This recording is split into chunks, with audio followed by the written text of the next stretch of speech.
Hey,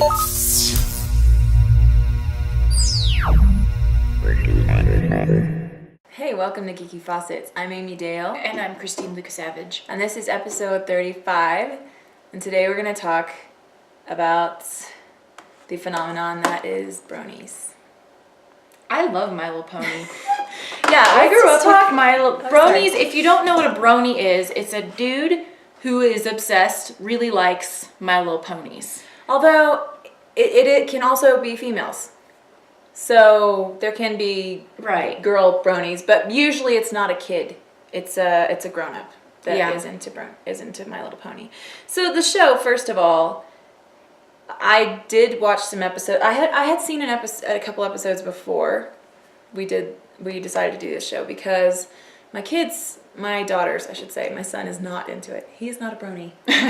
He's really resistant to the idea of being a brony. He's like, no, I'm not watching that.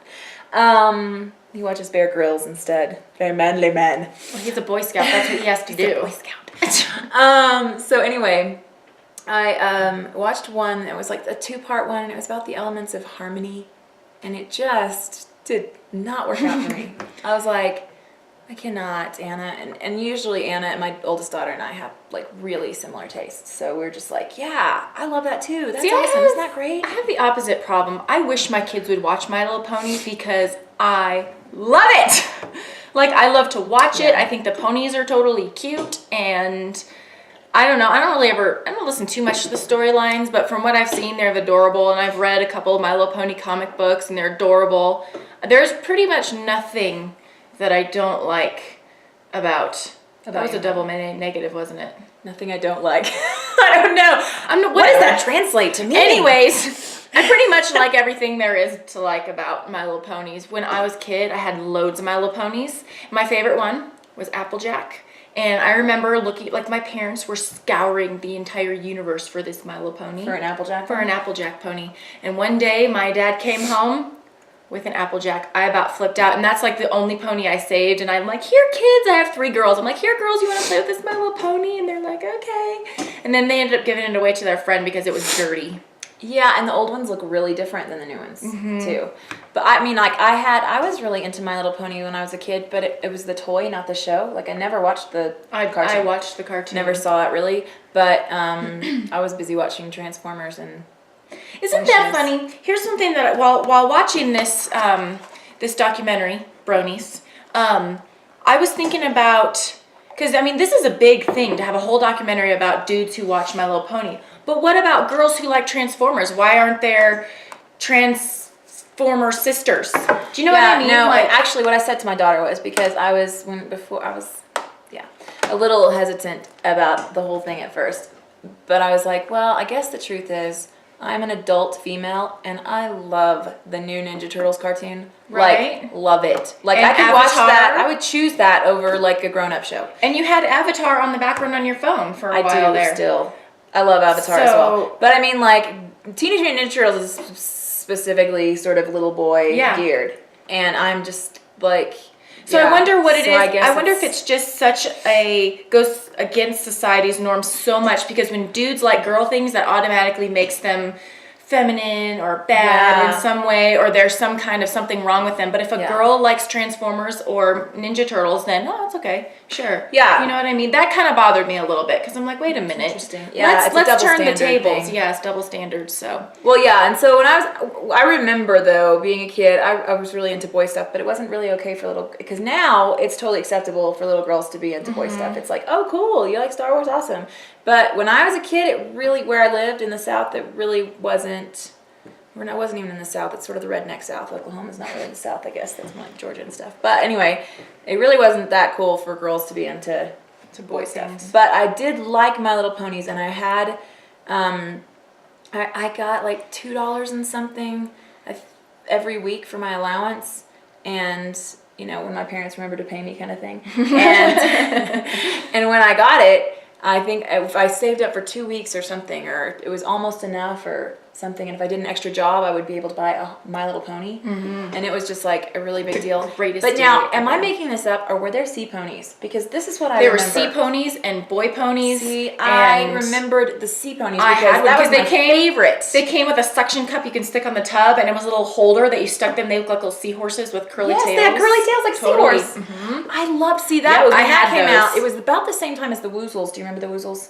The Woozles were, and it was a Disney cartoon, and it was like, there was one that was a moose and a seal. They were like two animals. They were all sort of there was a bumble bear. It was like a bumblebee and a bear. They were really cute. And so I remember I used to have like my favorite like bath toys, and it was like this little moose seal and these My Little Pony sea ponies. I love the sea ponies. I know, that was Seriously. cool. I don't think they make those for the new. They just have the new. Maybe I also if really loved when they came Friendship out. Was Magic. If they brought that in, maybe I would like it better. Probably would. I remember too when they came out with the boy ponies for the very first time.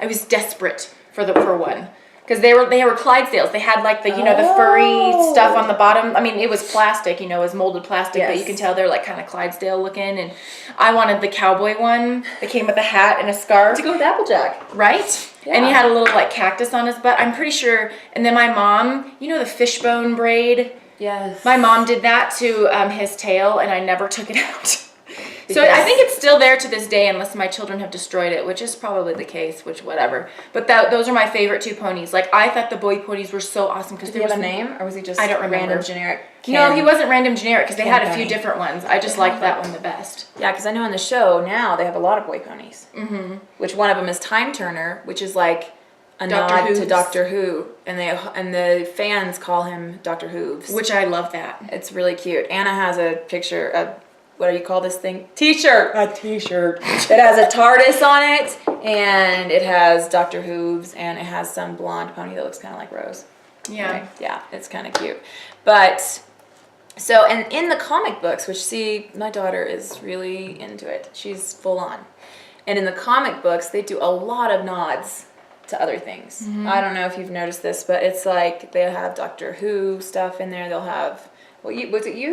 No, that was Love and Capes where they had it was Castle. Love and Capes. But they have a lot of nods to other stuff, like other superheroes, other things, other funny. So Anna's always showing me, look at this, and it's really funny and It's clever. pretty cool when they do stuff Yeah, like that, especially it for is. those who know, because I'm sure a general good amount of the public would not get it. Yeah. You know what I mean? But you see it and you're like, oh, that's an awesome crossover. It is. So there is, so before this show, I decided I was going to give it another try because I watched the documentary, which we'll talk about in a minute. And I was like, I'm just going to give it one more shot and see if there's anything I can love about this. And so Anna put me on to this episode that's like the Canterlot Wedding. And it's a 2-part episode as well. Apparently they're really fond of the 2-part episode in that show. I hate that. There's a lot of them on there. Anyway, so I started watching it, and I have to admit, there's a lot of cheesiness in it. I mean, like the cheese factors. It's a girl-kid show. That's I know. It's supposed to be. It's difficult for me. Like Christine reads like books that have romance, and I can hardly read them because I always feel like, blah. Like when they're like, golden haired. I love light and funny and cheesy and But so I was trying to get the inner critic to shut up. But there are some things that I thought I really did like, because this one had like some sci-fi elements to it. There was like a force field thing around the town, and there was like this pony that was a shapeshifter. And so I was cool. like, that's pretty awesome. I was into it a little bit. And now, I'm going to be honest, I'm probably never going to watch it on my own. It's never something I would choose. But there was one part I really loved, which was Pinkie Pie, who's like the bubbly, party, bouncy girl. She just was getting off a train and sneezed. And when she sneezed, like confetti and stuff went out everywhere, and I was like, I wish I could sneeze like that. So hard. I was sneezing like, glitter. My sneezes sound like something like that should happen when I sneeze, because like I scare people. People jump when I sneeze. They're like, ah. You know what I do a lot when I'm driving and I sneeze is honk the horn with my head. Like I sneeze, I go, and then it's like, how do you not get in wrecks? I don't know. I'm always afraid. One time I sneezed in the car, my glasses flew off, and that's scary. I am so blind. It was really scary. I was like, really scary. Also happened to me one time, and a bee got in my car, and I tried to swat the bee away, and I swatted my glasses off. I was like, oh no, I'm gonna die because of a bee. But I didn't die, as evidenced by the fact I'm still here. So We have almost run out of time. I know, and we haven't even gotten to the documentary. But that's so. okay. We're gonna, next time we will talk about, so you need to tune in next time because we're gonna really just focus on this documentary next time, which this documentary was made by, what is that dude's name? The guy who does the voice for, he was Q on, oh, yeah, does the voice John for Delancey. Okay. John Delancey. He does a voice for, in here called Discord. And so he's, I think, the one that made it. And it's a documentary called Bronies, the Extremely Unexpected Adult Fans of My Little Pony. So you should definitely tune in next time because we're going to talk all about this documentary and you're going to want to hear it because it's fascinating. So yeah, so join us next time. Thanks for joining us and we'll see you then. Oh, and give us any feedback on your... Yeah, do you like My Little Ponies? Are you Brony? Let us know. We're kind of curious. I've actually wanted to meet a Brony in real life. Yeah, we've been stalking some people here in town we're pretty sure bronies because there's a grown-up dude who has a Rainbow Dash backpack and a Twilight Sparkle. That's thing is hard for me to think of what T-shirt. So yeah, he has the same T-shirt as my 14-year-old daughter. So it's kind of awesome. Anyway, we will see you next time. Join us and hear all about bronies.